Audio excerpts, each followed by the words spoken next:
In the previous testing and debugging video, I discussed the different types of errors and things to look for in that testing and debugging phase.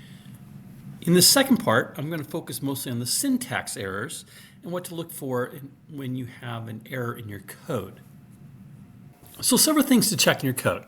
As I said in the previous video, the most common error that I see is indentation.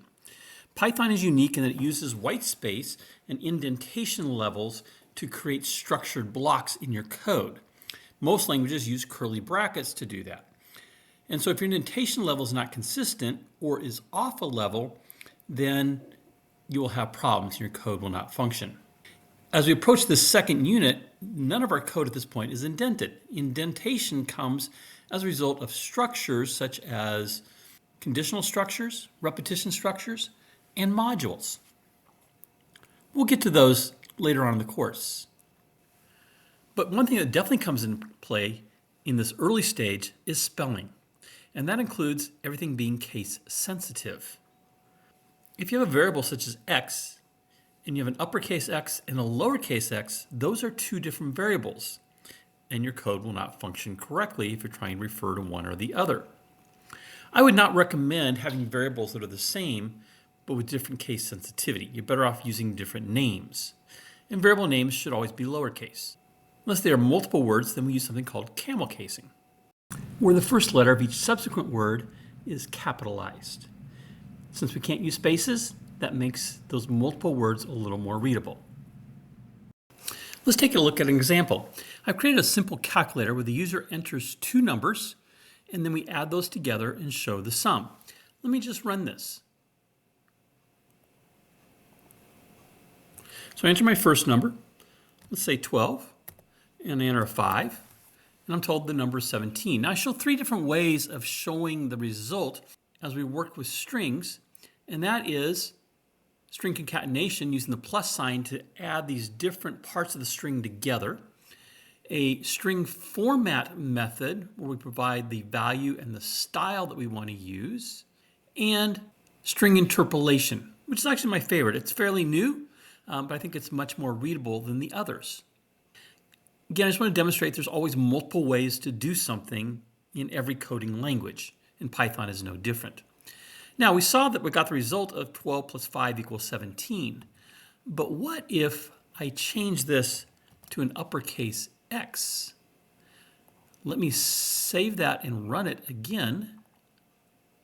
I enter the first number as 12 and the second number as 5, and then I get an error.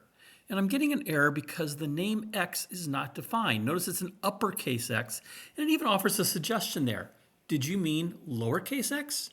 So recognize that x does not even exist at this point. There's no memory set aside to contain the value of a variable named uppercase x. Thus, our code is case sensitive. We return that to a lowercase x. Now again, if I do something in my code such as making format with a capital F, let's run this again. Enter my first number 12, second number of 5, and I'm told the sum of 12 and 5 is 17. That was that concatenation line, but now I'm getting an error in the string.format version because it doesn't know what format is. And again, it suggests that maybe you wanted a lowercase f there on word format. So this traceback method can tell you where the error exists and offer some suggestions. It also tells you what line where it encountered that problem, which may be the line before it, before the error, or the line after as well. A third potential problem is not pairing parentheses.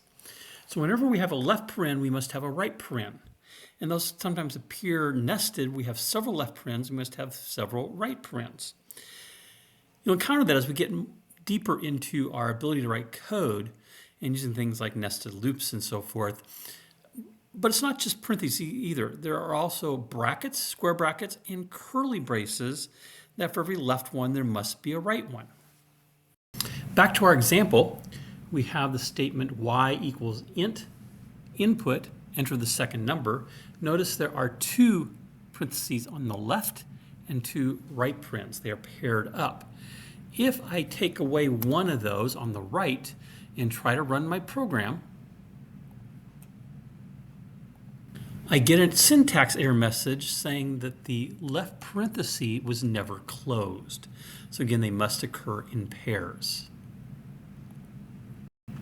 Another common problem that I see is perhaps using the wrong math operator. There are also Boolean operators we'll talk about down the road, but for math we have 6 different operators. Now you're familiar with the plus, the minus, the multiplication, which is an asterisk, and a division, which is a forward slash. We also have integer division, which is 2 forward slashes, and the modulus operator, which returns the remainder of an integer division as a percent sign. This can be a typographical error in that maybe you intended to use a plus sign, instead use the multiplication symbol.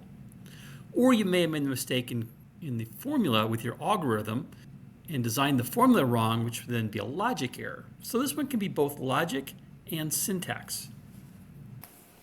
Sometimes it's not a processing error. So our formulas, our operators are fine, our parentheses are all fine, everything's spelled correctly, but we get output that's not necessarily what we're hoping. Oftentimes that is a matter of spacing and concatenation. One thing I see a lot in concatenation is not putting a space before or after maybe the parts of the concatenation. So I'm going to take a couple spaces out here.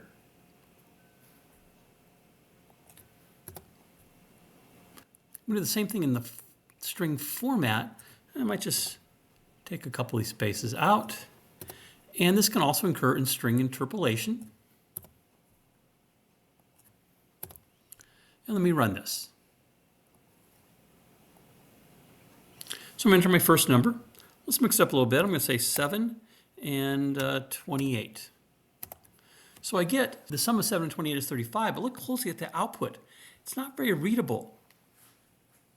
In the concatenation, I've got 7 and 28 is all run together, and the sum of 7 and run together, and 28 and is, and the same thing on the string interpolation. That's my mistake in coding and not allowing for that space in putting those strings together. So always want to make sure you're looking very carefully at your output and that everything is readable and correct. Another problem I see is not casting your input into a numeric data type or using the wrong data type. And that's especially true since input is always inputted as a string, but if we want to do numeric equations on it, we've got to cast it into a numeric data type of either integer or float. So back to our program, we're getting input from the user of a first number and a second number. In each case, we're converting that from a string input to an integer value and placing it in an integer variable of x and y. What if we don't convert that to an integer? Let me get rid of that int method. Remember, methods always have parentheses. Get rid of the set of parentheses here. And let's run this. So I'm asked to enter my first number. Let's do a 12. And how about a 33? I'm going to press the enter key. And I'm told the sum of 12 and 33 is 1,233. Now, hopefully, if you're looking at this, you recognize right away what's happening there. It's treating 12 and 33 as strings and concatenating them as the sum. Concatenation uses the plus sign just like addition in Python. So if x and y are both string values, sum is a string value of concatenating those together. If x and y were numeric values, such as integers or floats, it would add those two values together. So again, it's a matter of looking at your output and make sure you're getting what you expect to get. There's no error per se here in the code, but we simply left something out that should have been there, which is converting the input into an integer. That concludes part 2 of our testing and debugging series in Python. These are just some of the mistakes that you might encounter. These are what I see the most common at this stage of the game. We'll talk more about testing and debugging as we get into more advanced coding features and other things to look for. But you might have an error that's not one of these.